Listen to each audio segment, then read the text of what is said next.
Bonjour à tous et à toutes. Une information avant le début de votre émission.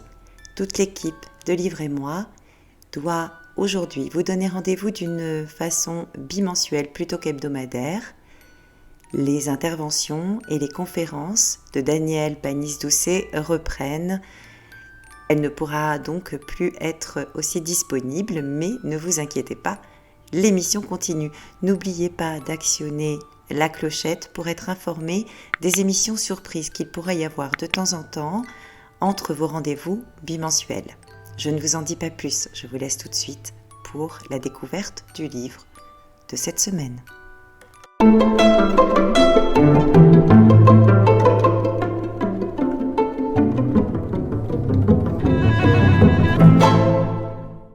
Bonjour, quel plaisir de vous retrouver.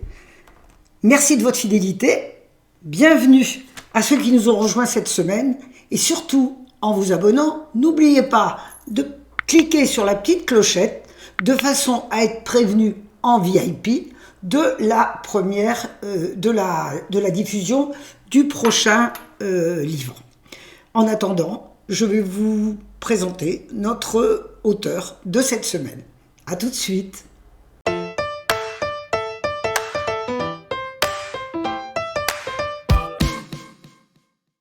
Alors, l'auteur que nous rencontrons aujourd'hui est Daniel Picouli. Daniel Picouli, né en 1948, sa maman est originaire du Morvan et son papa est martiniquais. Professeur d'économie, il est l'auteur de plusieurs ouvrages dont beaucoup ont pour toile de fond son enfance à Villemomble. Il reçoit de nombreux prix littéraires, dont le prix Renaudot, mais il a également goûté à la télévision en 2011 avec son café Picouli pour rejoindre un peu plus tard les grosses têtes. A tout de suite pour la découverte du roman.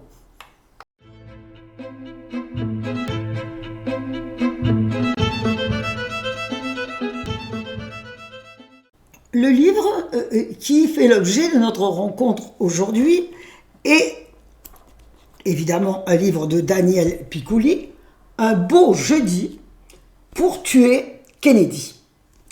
Le livre est paru en février 2006 chez Grasset et vous vous demanderez peut-être pourquoi j'ai extirpé ce livre qui a déjà un peu de bouteille. C'est tout simplement que pour bien apprécier un prochain ouvrage que j'ambitionne de vous présenter longtemps, je me suis couché de bonne heure, il est nécessaire de bien comprendre le contexte de cette cité où Picouli a passé son enfance.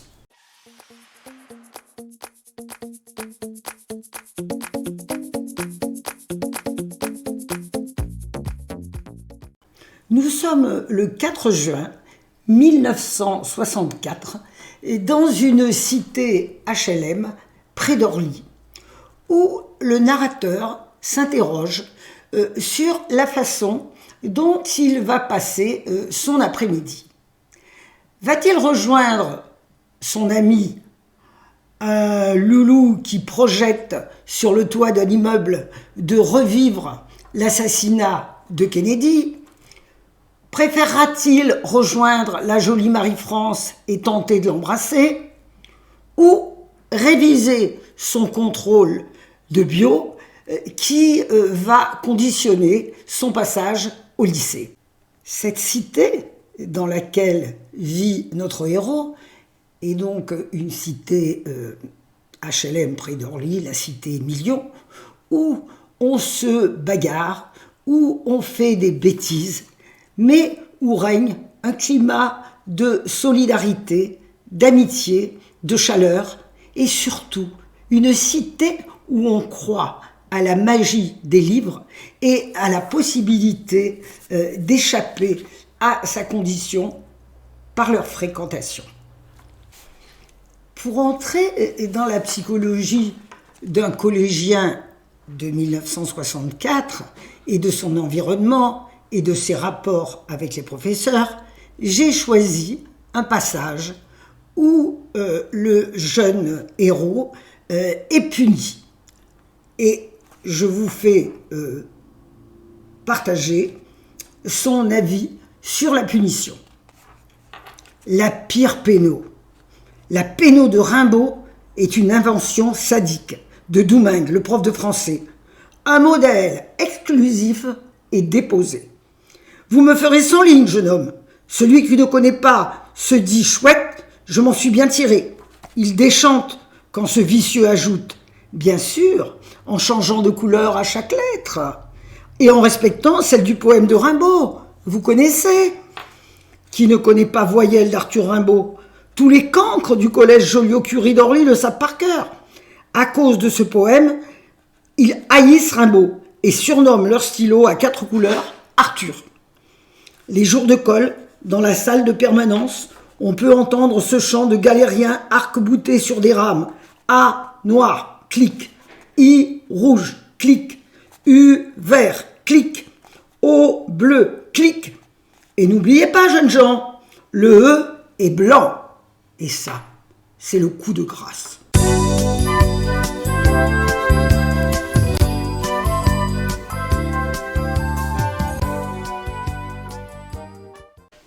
Pour ceux qui ont connu l'époque, c'est un voyage dans le temps, des premières voitures, de la télé en noir et blanc, de Salut les copains, mais c'est aussi une plongée dans l'esprit d'enfance, avec un narrateur attachant. L'écriture est simple, mais pleine d'inventions sur les jeux de mots, sur les expressions, et c'est également un témoignage, puisque on voit poindre les problèmes qui, aujourd'hui, se développent au quotidien. C'est un livre très agréable à lire pour ceux qui ont connu l'époque et une façon de la découvrir pour ceux qui ne l'ont pas connue. C'est aussi une façon de s'imprégner de l'esprit de ces années qui vous fera d'autant plus apprécier.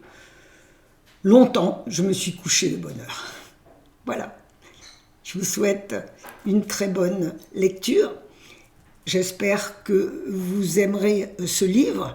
Et si vous entrez dans les pages, eh bien, laissez-les ouvertes en sortant. D'autres auront peut-être envie de s'y promener. Au revoir.